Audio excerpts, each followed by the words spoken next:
Defense, 1, 2, 3. Defense. Earlier this year, the doctors diagnosed me with an early onset dementia, Alzheimer's type, at the age of 59. I think when I first saw the signs of Alzheimer's is when Mom couldn't juggle as many things anymore. Being the full-time coach, the full-time mom, the full-time savior for everybody around her, it started to be too much. I couldn't saw things in straight lines anymore. And all this time I'm thinking, I'm getting older, that's all.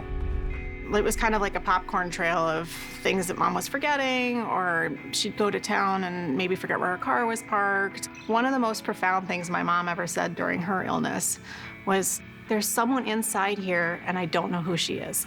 My mom felt lost. My name is Adrienne J. My mom and I were soulmates in a way. I'm Cynthia Thornburg, and this is my husband, Tom Dunn. We met in the military at about 1976. Tom got a job at Bearden High School. He taught German and Russian and was also the faculty advisor for the hockey team. Oh, yeah. My name is Tyler Summit. My mom's Pat Summit. One of the most common questions I got is, what was it like being the son of Pat Summit? And it was incredible. There were two sides of my mom, and a lot of people saw the intense side, but they didn't see the mom side. And that's the side that I remember the most. A lot of people see my mom and our son, and it's really neat. He's stubborn. Where you going? Just like she was. Got some of her personality, but I know that she's watching over him, and it's a big comfort. Tom began having difficulty with his vision. He was diagnosed with posterior cortical atrophy, which is a very rare form of Alzheimer's. It affects, in my case, of course, with my vision. The other big thing is grasping for words. Well, you know, my mom has been gone 3 years, but she started drifting away long before that. She was very much in denial, which was a challenge for our family. One of the things I really appreciated about Pat Summit is how she really leaned into the disease and said, I have it, and I'm gonna do everything I can to prolong it from taking over my life. It took a while, but came to terms with it, relied heavily on her faith, and we decided to make an announcement, because no matter what Mom went through, she ended up using it for the good of others. The University of Tennessee Medical Center had Alzheimer's care, dementia care for over 3 decades, but I think my mom's vision was, what more can we do? That was the life of a coach. How can we improve? And so the Pat Summit Clinic is a testament to her vision.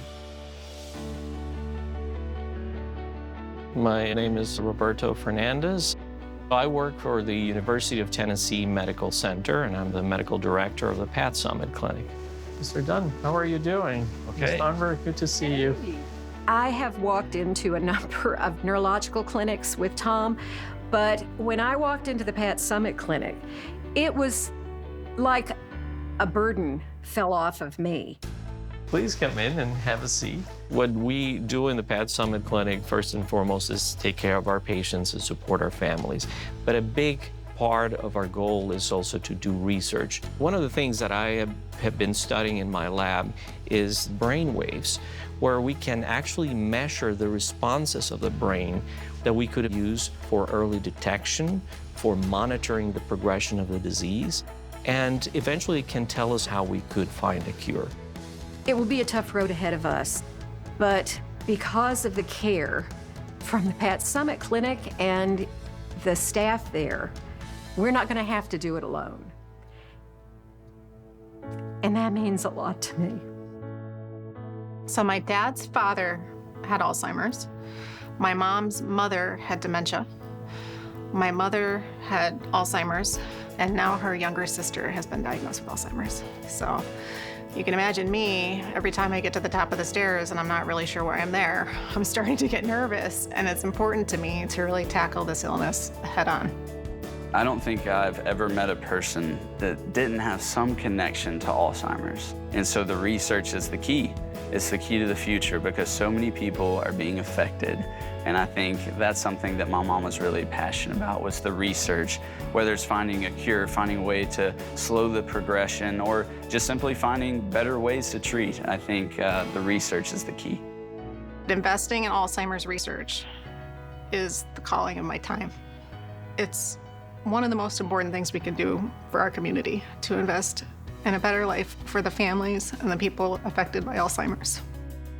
It's going to take a lot of effort, it's going to take a big investment, but I am sure that we will make a difference and we will find a cure. Hope does lie in research. Hope lies in research, and hopefully this research will lead hope for other people. And the research is being accomplished through the Pat Summitt Clinic there at the UT Medical Center. And it's so great to have the specialists there to find that winning edge that my mom was always thinking about.